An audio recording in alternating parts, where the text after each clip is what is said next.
The Strait of Hormuz handles roughly a fifth of the world's oil supply, making it an indispensable artery of global trade. But geographically, it is a nightmare. At its narrowest, the strait pinches down to just 21 miles across.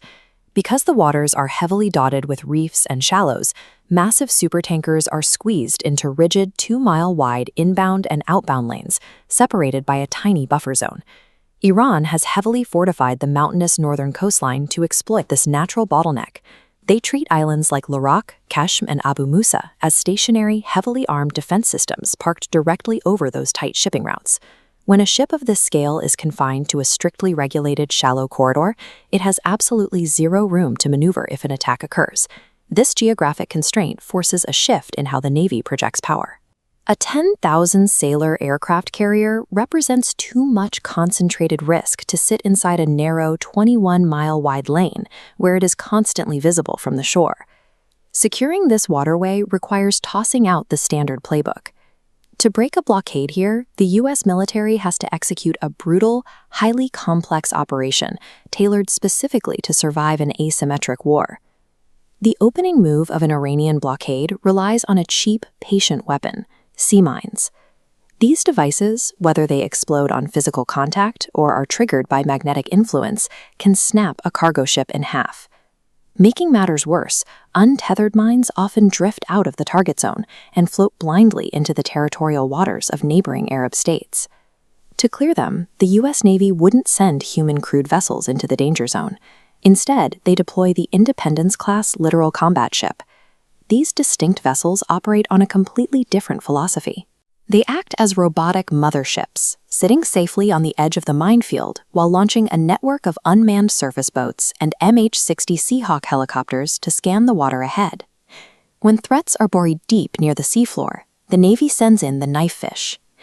This drone submarine dives into the darkest waters and mimics the magnetic and acoustic signals of a massive warship, tricking the hidden influence mines into detonating entirely harmlessly. Sweeping the seafloor ensures the fleet can stay afloat, but the threats waiting on the surface require a high-speed, aggressive response. The Iranian Revolutionary Guard Corps commands a massive fleet of low-profile speedboats.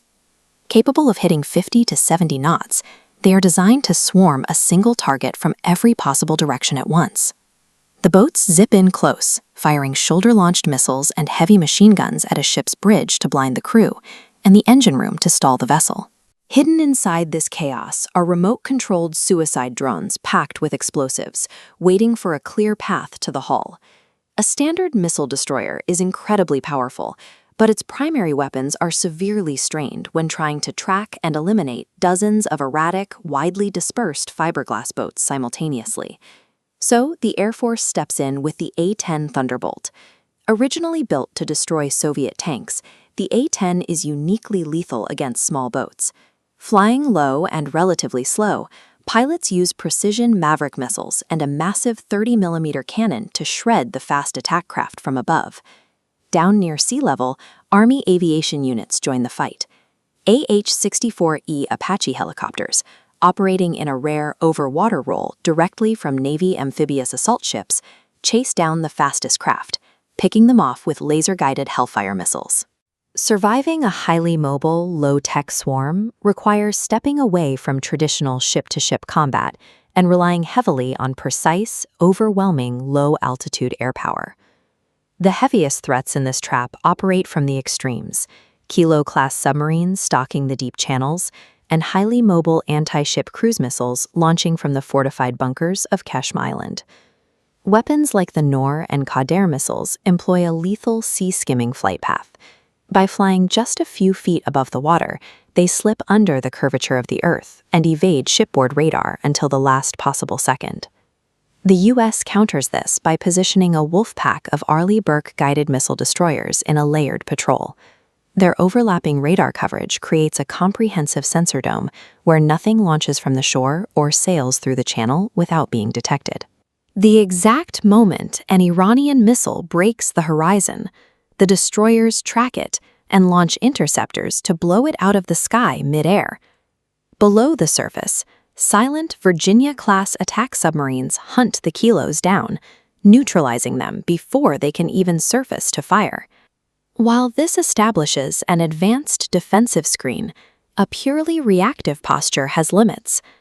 In such a tight corridor, even the most sophisticated systems eventually face the risk of being overwhelmed by sheer volume.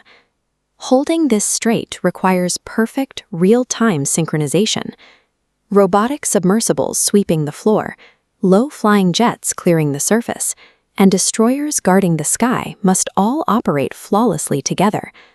Yet the fundamental flaw of the geography remains.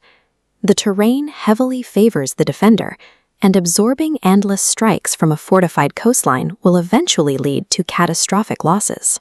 The only effective countermeasure to a trap this tightly wound is to ensure the weapons are never fired in the first place. Allied surveillance drones constantly monitor the Iranian coastline. They scan for any sign of mobile missile launchers rolling out of their mountain bunkers or speedboats loading explosives at port. Once a target is identified, the response is immediate. Ship-launched Tomahawk cruise missiles and fighter jets deploying massive 5,000-pound GBU-72 bunker busters are tasked with smashing through up to 160 feet of solid earth to wipe out the coastal defense sites. The Strait of Hormuz remains a deadly geographic powder keg. In this environment, tactical control goes to the side that can master every layer of the chokepoint simultaneously, from the seabed to the mountain peaks.